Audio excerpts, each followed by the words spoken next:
What's good, people? You know, when I come onto Forest, I'm either expecting something good or something boring. And most of the time, it's something boring. But, but, there are those few encounters where you can really learn something from playing this map and this map in particular. You see, if I was a developer, I would make sure that every map has that party gift to it. That competitive advantage, if you will. In terms of gameplay, but also in terms of how players play the map. And that right there comes down to map design.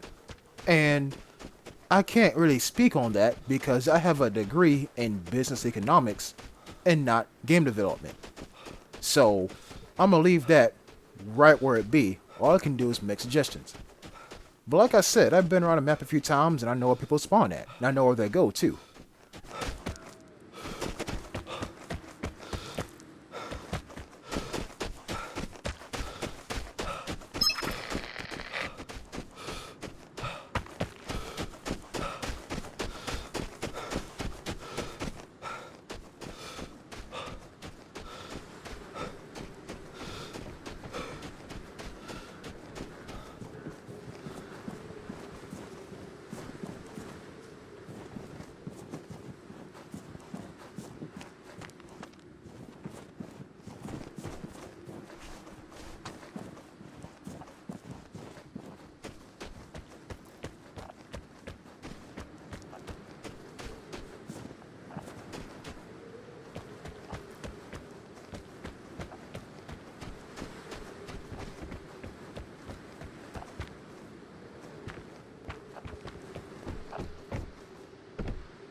Like I said, I know spawn points and I know where people tend to go.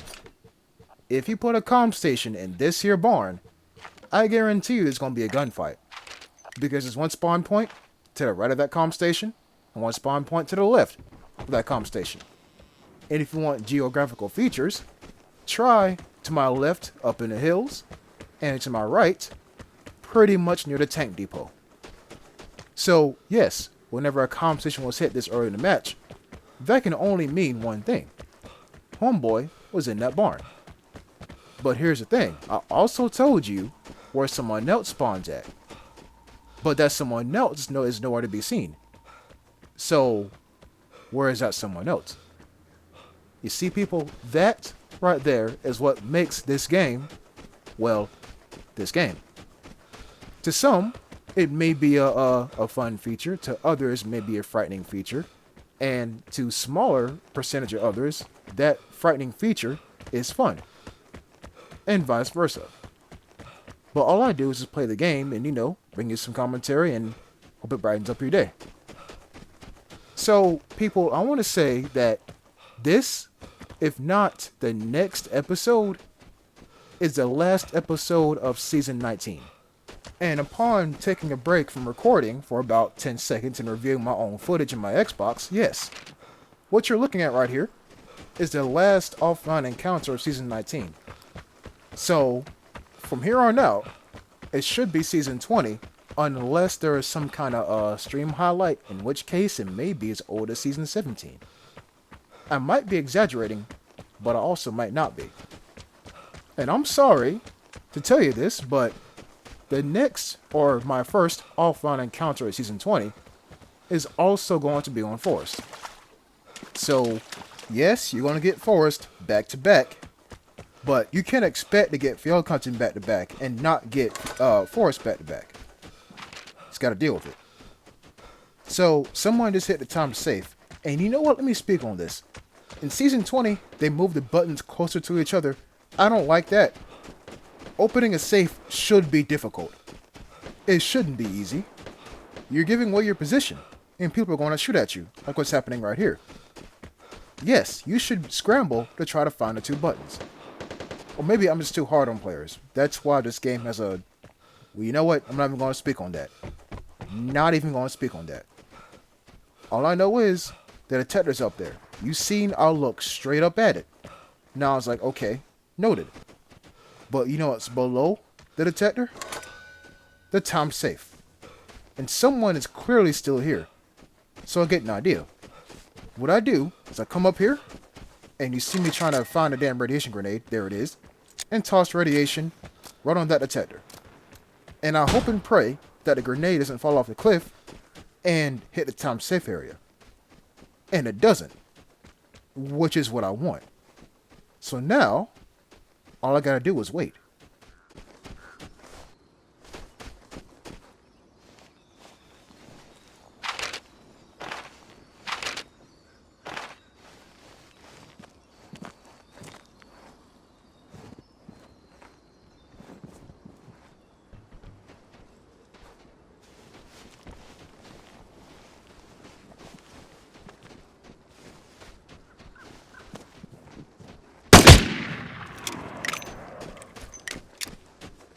People, like I said, I have a degree in business, not psychology. So, how did I know that homeboy was gonna come running up this hill? Or jogging in this case, up this hill? How did I know? Well, it's kind of obvious. Or at least it's a very obvious thing to do. We're gonna go with the second option. It's a very obvious thing to do. When you get done hitting a safe, your brain is already like, okay, I done gave away my position, but I have a lot of loot on me. I need to make sure that no one else is around. The best way to do that is to hit a port. This guy just took out somebody. He's thinking that that somebody was the immediate threat. Right? So he wasn't really thinking of, yes, let me hit my port. If he hit his port, my game plan would have went out the window. I will gladly say that. But he decided to think, yes, I took out this one guy, so I should be clear. Let me go up here to the detector and see if anyone else is around. I had both bases covered. And it's right about here when I realized that the M2 carbine and the 629 do not in fact take the same ammunition. I thought they did, but they didn't. Anyways, so yeah, I had that covered, and let me put it to you like this. When you put a prime rib in front of a hungry man, what is a hungry man going to do? Eat the prime rib. When you put someone who has a lot of loot on them near a detector, and they just got done killing somebody, what are they going to do? Hit the detector. Because they need to know what path to take that has nobody on it to leave. Makes sense, right?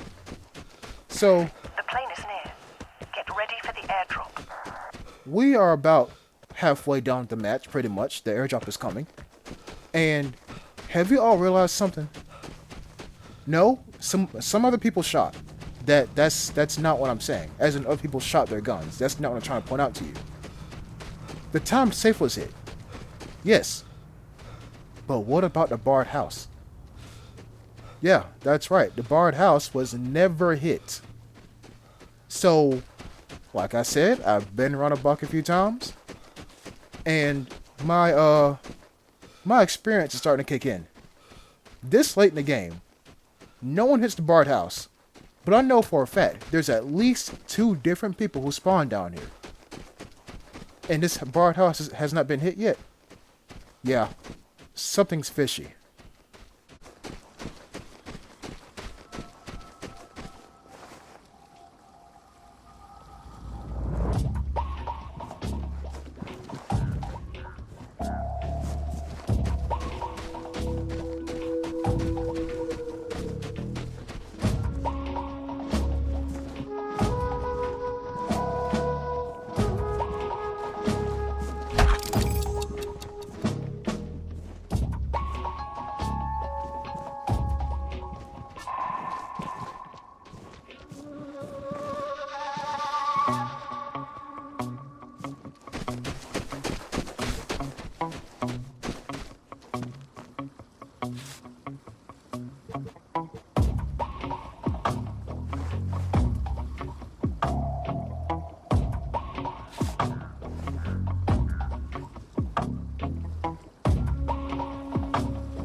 I know, some of y'all are probably gonna be like, Jet, that's bullshit, because how did you know?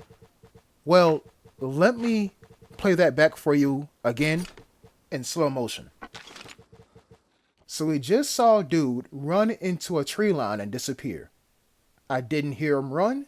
I don't hear him breathing. He's nearby. I just don't see him. So now I get hit with a port, right? So that just tells me, yes, he's still nearby. And I don't hear him. Clearly he is hiding. I need to look in a tree. And here he is. Can you see him? I'm gonna let it loop for a little bit until I show you where he is exactly. People, he's right here.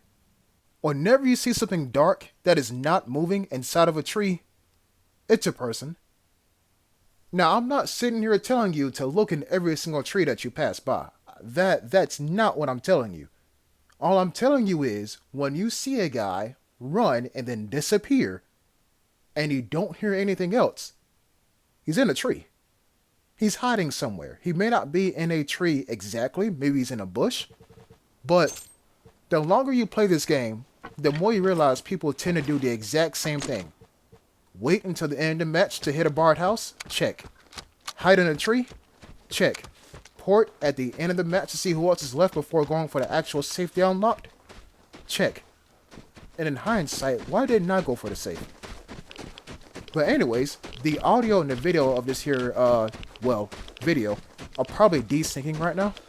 They're not playing one-to-one, so I'm gonna skip to the end.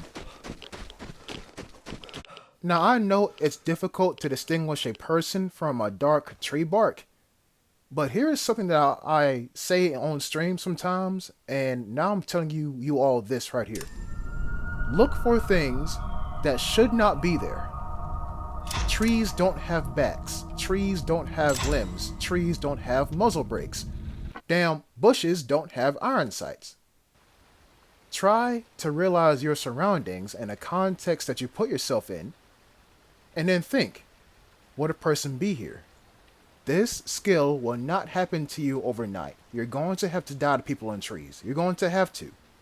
Otherwise, how will you know which tree to look in? Makes sense, right? Thanks for watching, and I'll see you next time. Until then, peace.